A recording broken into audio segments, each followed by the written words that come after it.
Okay, അപ്പോൾ അടുത്ത് നമുക്ക് പഠിക്കാനുള്ളതാണ് തിയറം ഓഫ് പാപ്പസ് എന്ന് പറഞ്ഞാൽ. എന്താണ് ഈ തിയറം ഓഫ് പാപ്പസ് എന്ന് പറഞ്ഞാൽ? ആരാണ് ഈ പാപ്പസ്? പാപ്പസ് എന്ന് പറയുന്ന ഒരു ഗ്രീക്ക് മാത്തമാറ്റീഷ്യനാണ്. അദ്ദേഹം ജനിച്ചത് അലക്സാൻഡ്രിയ ഈജിപ്തിലാണ് അദ്ദേഹം ജനിച്ചത്. അദ്ദേഹത്തെക്കുറിച്ച് വളരെ കുറച്ച് കാര്യങ്ങളൊക്കെ നമുക്കറിയുള്ളൂ. കാരണം probably is the last Greek mathematician എന്നാണ് പറയപ്പെടുന്നത്.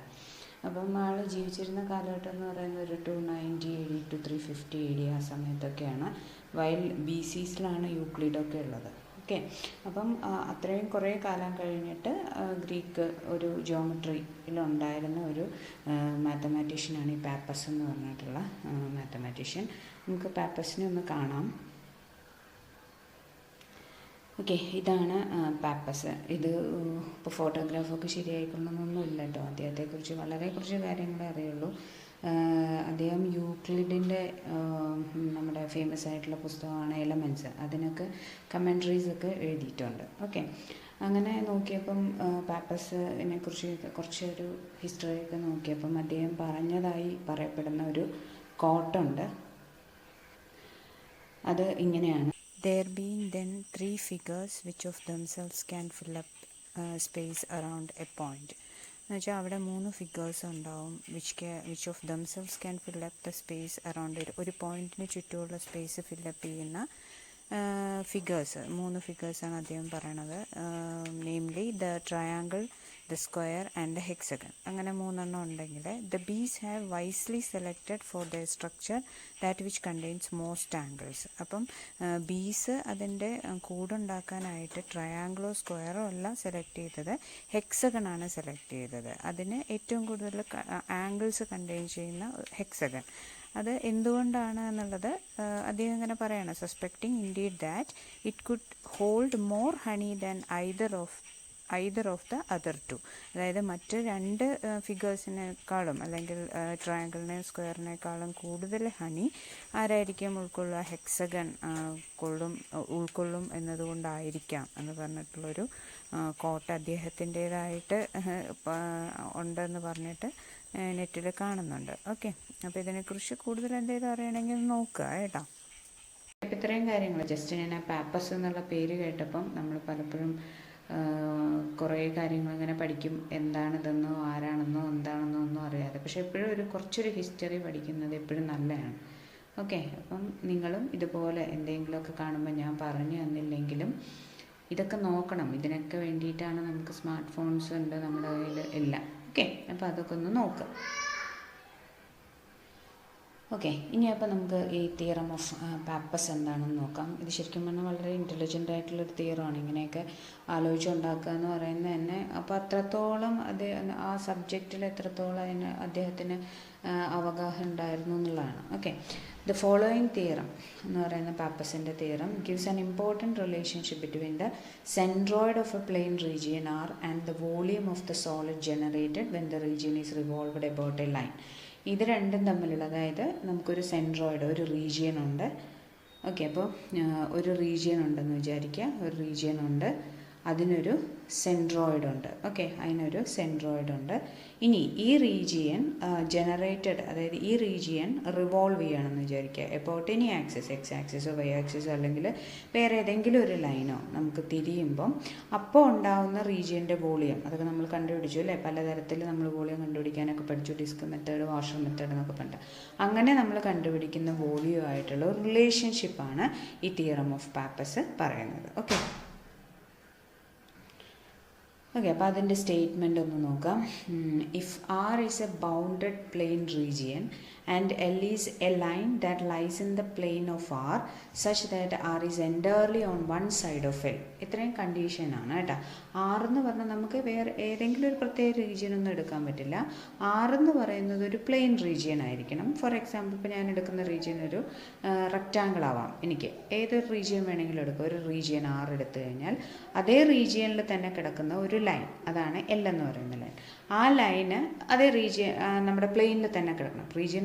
പ്ലെയിനിൽ തന്നെ കിടക്കുന്ന ആ ലൈനാണ്. സച്ച് ദാറ്റ് റീജിയൻ എന്ന് പറയുന്നത് entirely one side of L ആയിരിക്കണം. അതായത് എൻറ്റയർലി ഒന്നില്ലെങ്കിൽ ഈ സൈഡ് ആയിരിക്കണം, അല്ലെങ്കിൽ ഇപ്പുറത്തെ സൈഡായിരിക്കണം. ഓക്കെ, ഒന്നില്ലെങ്കിൽ റൈറ്റ് ഹാൻഡ് സൈഡ് അല്ലെങ്കിൽ ലെഫ്റ്റ് ഹാൻഡ് സൈഡ്, ആ രീതിയിലായിരിക്കണം റീജിയൻ. അതായത് ഇടയിൽ വരാൻ പാടില്ല. ആ എല്ലെന്ന് പറയുന്ന ലൈൻ നമ്മൾ എടുത്തു കഴിഞ്ഞാൽ അതിൻ്റെ വൺ സൈഡിലായിരിക്കണം റീജിയൻ. താഴെ മുകളിൽ എവിടെ വേണമെങ്കിലും ആവാം. ഓക്കെ, അപ്പം എൻ്റയർലി വൺ സൈഡായിരിക്കണം റീജിയൻ. അങ്ങനെയാണെങ്കിൽ then the volume of the solid formed by revolving R. അങ്ങനെയാണെങ്കിൽ ഈ ആർ എന്ന് പറയുന്ന region about L, okay, rotate ചെയ്യുമ്പോൾ, ഇപ്പം നമുക്കിവിടെ റൊട്ടേറ്റ് ചെയ്ത് നമ്മൾ കണ്ടു അതെന്താ ഒരു സിലിണ്ടറിക്കൽ ഷേപ്പ്. ആ റീജിയൻ്റെ വോളിയം എന്ന് പറയുന്നത് it is equal to area of the region. Okay, it is equal to area of the region into, ഇതാണ് ഇതിൽ important, area of the region into distance travelled by the സെൻട്രോയിഡാണ്. അപ്പോൾ നമുക്ക് ഞാൻ എടുത്തിരിക്കുന്ന ഈ റീജിയൻ എന്ന് പറയുന്നത് ഒരു റെക്റ്റാങ്കിൾ റീജിയൻ ആണ്. അതൊരു ഹോമോജീനിയസ് ആണെങ്കിൽ അതിൻ്റെ സെൻറ്റർ എന്ന് പറയുന്നത് എവിടെയായിരിക്കും? സെൻറ്ററിലായിരിക്കും. ഓക്കെ ഓക്കെ, അപ്പോൾ അതിൻ്റെ സെൻറ്റർ ഞാനിവിടെ വരയ്ക്കുന്നുണ്ട്, കാണുന്നുണ്ടോ എന്നറിയാം. അതായത് ഇങ്ങനെ ഒരു റെക്റ്റാങ്കിൾ ആണെങ്കിൽ അതിൻ്റെ സെൻറ്ററിലായിരിക്കും. ഈ centre the distance travelled by the centroid. അപ്പോൾ ഈ സെൻറ്റർ ഇങ്ങനെ റൊട്ടേറ്റ് ചെയ്യുമ്പോൾ, ഓക്കെ, ഇങ്ങനെ റൊട്ടേറ്റ് ചെയ്യുമ്പോൾ അത് എത്ര ഡിസ്റ്റൻസ് ട്രാവൽ ചെയ്തു എന്നുള്ള ഒരു ക്വാണ്ടിറ്റി ഉണ്ടാവും. അതേ ഇൻറ്റു ഏരിയ ഓഫ് ആർ ചെയ്ത് കഴിഞ്ഞാൽ നമുക്ക് വോളിയം ഓഫ് ദ എന്ത് കിട്ടും? Solid formed by revolving the region കിട്ടുമെന്നാണ് പറയണത്. നമുക്ക് എത്ര രസകരമായിട്ടുള്ള ഒരു എന്താ പറയുക ഒരു റിസൾട്ടാണെന്നുള്ളത്. നമുക്ക് ഈ ഒരു സെൻറ്റർ ഇവിടെയാണെങ്കിൽ സെൻറ്റർ ഡിസ്റ്റൻസ് ഓഫ് ദ ഈ സെൻട്രോയിഡ് എത്ര ഡിസ്റ്റൻസ് ട്രാവൽ ചെയ്തു റിവോൾവ് ചെയ്യുമ്പോൾ. ഇവിടെ നോക്കിക്കഴിഞ്ഞാൽ അതൊരു സർക്കിളാണ്. എത്ര ഡിസ്റ്റൻസ് ആയിരിക്കും? സർക്കിളിൻ്റെ പെരിമീറ്റർ എത്ര വരിക? 2πr. ഓക്കെ, അത് ഒരു ജസ്റ്റ് ഞാൻ പറഞ്ഞതാണ്. ആ ഒരു ഡിസ്റ്റൻസ് ട്രാവൽഡ് എന്ന് പറയുമ്പം ആ ഒരു പോയിന്റ് എത്ര ഡിസ്റ്റൻസ് ട്രാവൽ ചെയ്തു എന്നുള്ളത്, ആ ഒരു സെൻട്രോയിഡ് എത്ര ഡിസ്റ്റൻസ് ട്രാവൽ ചെയ്തു എന്നുള്ളത് multiplied by area of the region എടുത്തു കഴിഞ്ഞാൽ നമുക്ക് എന്ത് കിട്ടും? Volume of the solid formed by revolving R കിട്ടുന്നതാണ് പാപ്പസ് തിയറം പറയുന്നത്. ഓക്കെ, അപ്പം ഇനി അതിൻ്റെ ഒരു പ്രൂഫ് വളരെ എന്താ പറയുക രസകരമായിട്ട് ഇതും പ്രൂവ് ചെയ്തിട്ടുണ്ട്. അപ്പം ഞാൻ ഈ പറഞ്ഞതുപോലെ ഒരു റീജിയൻ എടുത്തു നോക്കുക. അപ്പോൾ ഇവിടെയും അങ്ങനെയാണ് പറയുന്നത്. അതായത്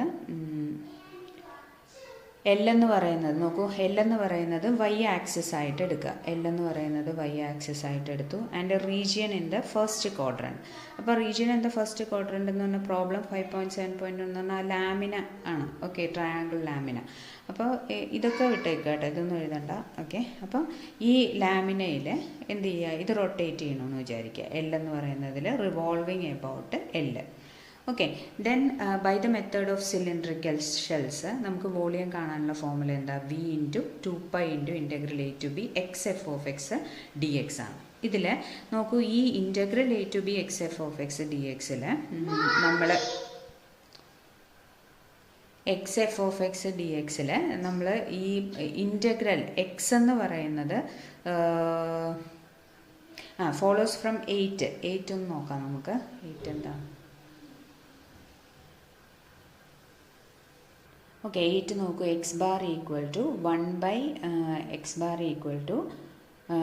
by area of R integral A to B XF of X dx. അപ്പോൾ ഈ ക്വാണ്ടിറ്റി ഈക്വൽ ടു എന്ത് എഴുതാം നമുക്ക്? X bar into area of R എന്ന് എഴുതിക്കൂടെ? X bar into area of R എന്ന് എഴുതാം. സോ അതാണ് നമ്മളിവിടെ യൂസ് ചെയ്തേക്കുന്നത്. നോക്കാം. അപ്പം നമ്മൾ നോക്കുക, നമ്മൾ എന്ത് ചെയ്തു? ഇവിടെ അത് യൂസ് ചെയ്ത് നോക്കുക. 2π ഇൻറ്റു ഈ ഒരു ക്വാണ്ടിറ്റി വേറെ നമ്മൾ എന്ത് കൊടുത്തു? X bar into area of R കൊടുത്തു. That's also V equal to 2π into X bar into area of R. ഇതിൽ നോക്കൂ, ഈ 2π എക്സ് ബാർ എന്ന് പറയുന്നത് എന്തായിരിക്കും? എക്സ് ബാർ എന്ന് പറയുന്നത് നമ്മുടെ ലാമിന എടുക്കുകയാണെങ്കിൽ അതിൻ്റെ സെൻട്രോയിഡ് പോയിൻ്റ് ആണ്. ഈ പോയിൻ്റ് ഇങ്ങനെ റൊട്ടേറ്റ് ചെയ്യുമ്പം അതിൻ്റെ ഇവിടെ തൊട്ട് ഇവിടെ വരെയുള്ള ഡിസ്റ്റൻസ് ആയിരിക്കുമല്ലോ എക്സ് ബാർ. അപ്പോൾ ഞാൻ നേരത്തെ പറഞ്ഞ പോലെ അതിൻ്റെ പെരിമീറ്റർ എന്തായിരിക്കും? 2π എക്സ് ബാർ ആണ്. എന്ന് വെച്ചാൽ distance travelled by this point എന്ന് പറയുന്നതാണ് 2π എക്സ് ബാർ എന്ന് പറയുന്നത്. അപ്പോൾ നമുക്ക് വി എന്ത് കിട്ടി? Distance travelled by the centroid and area into area of R കിട്ടി. സോ പാപ്പസ് തിയറം എന്തായി? പ്രൂവ്ഡായി. അപ്പോൾ ഇതൊരു പെർട്ടിക്കുലർ പ്രൂഫാണ്. അപ്പോൾ നമുക്ക് ചോദിക്കുകയാണെങ്കിൽ ഇത് എഴുതിയാൽ മതി. ഓക്കെ, സ്പെഷ്യൽ കേസായിട്ടാണ് നമ്മൾ പ്രൂവ് ചെയ്യുന്നത്. കാരണം എൽ എന്ന് പറയുന്ന ലൈൻ നമ്മൾ വൈ ആക്സിസ് ആയിട്ട് എടുത്തിട്ടാണ് നമ്മൾ ഈ ഫോർമുല അപ്ലൈ ചെയ്യുന്നത്. ഓക്കെ, അപ്പോൾ ഇതാണ് പാപ്പസ് തിയറത്തിൻ്റെ ഒരു എന്താ പറയുക, ഒരു ചെറിയ പ്രൂഫ് എന്ന് പറയുന്നത്. ഓക്കെ, അപ്പോൾ ഇത് മനസ്സിലായെന്ന് വിചാരിക്കുന്നു. ഇനി അടുത്തൊരു use Pappus theorem to find the volume of the torus generated by revolving a circular region of radius B about a line at a distance A greater than B from the centre of the circle. അപ്പോൾ Pappus theorem use ചെയ്തിട്ട് നമുക്ക് എന്ത് കാണണം? Volume of the torus കാണണം. Torus ഒക്കെ എല്ലാവർക്കും അറിയില്ല. Taurus എന്ന് പറഞ്ഞാൽ നമ്മൾ ഈ കുട്ടികളൊക്കെ വെള്ളത്തിൽ പോകുമ്പോൾ അവരുടെ ചുറ്റും ഒരു എന്താ പറയുക, ഒരു എയർഡ് ട്യൂബ് ഉണ്ടാവില്ലേ, അല്ലെങ്കിൽ എനി ട്യൂബ്. പക്ഷെ ഞാൻ അത് പറയാൻ കാരണം അതായിരിക്കും കുറച്ചും കൂടെ നമുക്കത് കാണുമ്പോൾ അതാണ് ടോറസ് ശരിക്കും പറഞ്ഞാൽ. ഓക്കെ, അല്ലെങ്കിൽ ഡോനറ്റിൻ്റെ ഷേപ്പ്. ഡോനറ്റ് എന്ന് പറഞ്ഞൊരു കഴിക്കുന്നൊരു സാധനം ഉണ്ടല്ലോ, അതിൻ്റെ ഷേപ്പ്, അതൊക്കെയാണ് ടോറസ് ഷേപ്പ്. അപ്പോൾ അതിൻ്റെ വോളിയം എങ്ങനെയാണ് കണ്ടുപിടിക്കുക? അപ്പോൾ അത് ജനറേറ്റ് ചെയ്ത മെത്തേഡ് പറയുന്നുണ്ട്. ഒരു സർക്കുലർ റീജിയൻ അതാ ഇവിടെ കാണിച്ചിട്ടുണ്ട്, നോക്കൂ. ഈ ഒരു circular region, okay, circular region അതിൻ്റെ റേഡിയസ് ബി ആണ്. ഈ സർക്കുലർ റീജിയൻ്റെ റേഡിയസ് ബി ആണ്. ഇതെന്ത് ചെയ്യുന്നു? എബൌട്ട് എ ലൈൻ, ഈ ലൈൻ റൊട്ടേറ്റ് ചെയ്യാൻ പോവാണ്. റൊട്ടേറ്റ് ചെയ്യുന്ന ഏത് ഡിസ്റ്റൻസിലാണ്? ഈ സർക്കിളിൻ്റെ, സ്മോൾ സർക്കിളിൻ്റെ സെൻറ്ററിൽ നിന്ന് എ ഡിസ്റ്റൻസ് ദൂരത്തിൽ അതിങ്ങനെ റൊട്ടേറ്റ് ചെയ്യണം. അപ്പോൾ ഇങ്ങനെയുള്ള ഒരു സാധനം എന്ത് ചെയ്യുന്നു? ഇങ്ങനെ റൊട്ടേറ്റ് ചെയ്യാൻ പോവാണ്. ഓക്കെ, അപ്പോൾ ഇവിടെ നിന്ന് ഇങ്ങോട്ടുള്ള ഡിസ്റ്റൻസാണ് സ്മോൾ എ എന്ന് പറഞ്ഞിരിക്കുന്നത്. ഓക്കെ, അത് ശ്രദ്ധിക്കണം. ഈ സ്മോൾ എ എന്ന് പറയുന്നത് it is always greater than B ആയിരിക്കും. ഓക്കെ, അപ്പോൾ ഇങ്ങനെ നമ്മൾ റൊട്ടേറ്റ് ചെയ്യുമ്പോൾ നമുക്കറിയാമല്ലോ, ഇങ്ങനെ റൊട്ടേറ്റ് ചെയ്ത് വരുമ്പോൾ നമുക്കൊരു ഡോണറ്റ് ഷേപ്പ് അല്ലെങ്കിൽ എന്താ പറയുക, ഒരു ട്യൂബിൻ്റെ ഷേപ്പിൽ കിട്ടും അല്ലേ? അതെല്ലാം എടുത്ത് ഞാൻ എൻ്റെ കുറേ അനിമേഷൻ നോക്കി, പക്ഷേ കിട്ടിയില്ല. കിട്ടുവാണെങ്കിൽ തരാം. ഓക്കെ, അപ്പോൾ ഇങ്ങനെയാണ് നമുക്ക് അതിൻ്റെ ഇത് കിട്ടുക. അപ്പോൾ ഇത് മനസ്സിലായല്ലോ. അപ്പോൾ ഇനി നമുക്കറിയാം ഈ by symmetry, the centroid of a circular region എന്ന് പറയുന്നത് എവിടെയായിരിക്കും? ഈ സർക്കുലർ റീജിയൻ്റെ സെൻട്രോയിഡ് എവിടെയായിരിക്കും? ബിയിലായിരിക്കും, അതിൻ്റെ സെൻറ്ററിലായിരിക്കും. അപ്പോൾ ആ സെൻട്രോയിഡ് എത്ര ദൂരം ചെയ്തു എന്നറിയണം അല്ലേ നമുക്ക് പാപ്പസ് തിയറം യൂസ് ചെയ്യണമെങ്കിൽ? അത് എത്രയായിരിക്കും? 2π ഇൻറ്റു എന്തായിരിക്കും? ഈ സർക്കിളിൻ്റെ റേഡിയസ് എന്താ വരിക? എ. 2π എ ആണ് ആ സെൻട്രോയിഡ് ട്രാവൽ ചെയ്ത ഡിസ്റ്റൻസ്. ഈ സർക്കിള് ആണ് നമ്മൾ മൂവ് ചെയ്യുന്നത്. അപ്പോൾ ഈ റീജിയൻ മൂവ് ചെയ്യുമ്പോൾ ഉണ്ടാവുന്ന വോളിയം സോളിഡ് ഓഫ് റെവല്യൂഷനാണ് ടോറസ്. ഓക്കെ, അപ്പോൾ ആ ടോറസിൻ്റെ വോളിയം കണ്ടുപിടിക്കാനായിട്ട് നമുക്ക് പാപ്പസ് തിയറം യൂസ് ചെയ്യണമെങ്കിൽ ഈ റീജിയൻ്റെ എന്ത് ചെയ്യണം? ഏരിയ ഇൻറ്റു ആ റീജിയനിൽ ഉള്ള സെൻട്രോയിഡ് ആ പോയിന്റ് എത്ര ഡിസ്റ്റൻസ് ട്രാവൽ ചെയ്തു എന്നുള്ളതുമായിട്ട് മൾട്ടിപ്ലൈ ചെയ്യുമ്പോഴാണ് നമുക്ക് വോളിയം കിട്ടുന്നത്. ഇത് നോക്കൂ, ഈ റീജിയൻ്റെ സെൻട്രോയിഡ് കിടക്കുന്ന പോയിൻ്റാണ് അതിൻ്റെ സെൻറ്റർ. ആ സെൻറ്ററിൽ നിന്ന് ഇത്രയും ഡിസ്റ്റൻസ് എന്ന് പറയുന്നത് എ ആണ്. അപ്പോൾ ഈ പോയിന്റ് ട്രാവൽ ചെയ്ത ഡിസ്റ്റൻസ് എന്ന് പറയുന്നത് ഈ സർക്കിളാണ്. അപ്പോൾ അതിൻ്റെ പെരിമീറ്റർ എത്ര വരും? 2π എ. അത്രയും ഡിസ്റ്റൻസ് അത് ട്രാവൽ ചെയ്ത് 2π എ ആണ്. ഇനി എന്താ പറയുക, നമുക്ക് ഏരിയ ഓഫ് സർക്കിൾ നമുക്കറിയാം, ബി റേഡിയസ് ആയിട്ടുള്ള ഏരിയ ഓഫ് ദ സർക്കിൾ എന്ന് പറയുന്നത് πb² ആണ്. സോ വോളിയം എന്ത് വരും? 2π² ab². പക്ഷേ ചിലപ്പോൾ ഈ ചോദ്യം ഇങ്ങനെ ആയിരിക്കില്ല ചോദിക്കുക, ടോറസിൻ്റെ പാപ്പസ് തിയറം യൂസ് ചെയ്തിട്ട് മതി, അല്ലെങ്കിൽ ടോറസിൻ്റെ ഏരിയ കാണാൻ ടോറസ് ഉണ്ടാക്കുന്ന സോളിഡ് ഓഫ് റെവല്യൂഷനിലെ വോളിയം കാണാനായിട്ട് നമുക്ക് ഡയറക്റ്റായിട്ട് ചെയ്യാൻ അത് ഇച്ചിരി കോംപ്ലിക്കേറ്റഡ് ആണെന്ന് തോന്നുന്നു. ഓക്കെ, അപ്പോൾ അത് കുഴപ്പമില്ല, ഇങ്ങനെ പഠിക്കുക. ഓക്കെ, അപ്പോൾ ഇത് ഒന്ന് വളരെ ഇമ്പോർട്ടൻ്റ് ആയിട്ടുള്ളൊരു എക്സാമ്പിളാണ്. ഇത് മനസ്സിലായെന്ന് വിചാരിക്കുന്നു. വളരെ എന്താ പറയുക, എനിക്ക് പക്ഷേ ആദ്യമൊന്നും ഞാൻ പഠിപ്പിക്കുമ്പോൾ ഈ പാപ്പസ് തിയറം എനിക്ക് അത്രയൊരു രസകരമായിട്ട് തോന്നിയിട്ടുണ്ടായിരുന്നില്ല.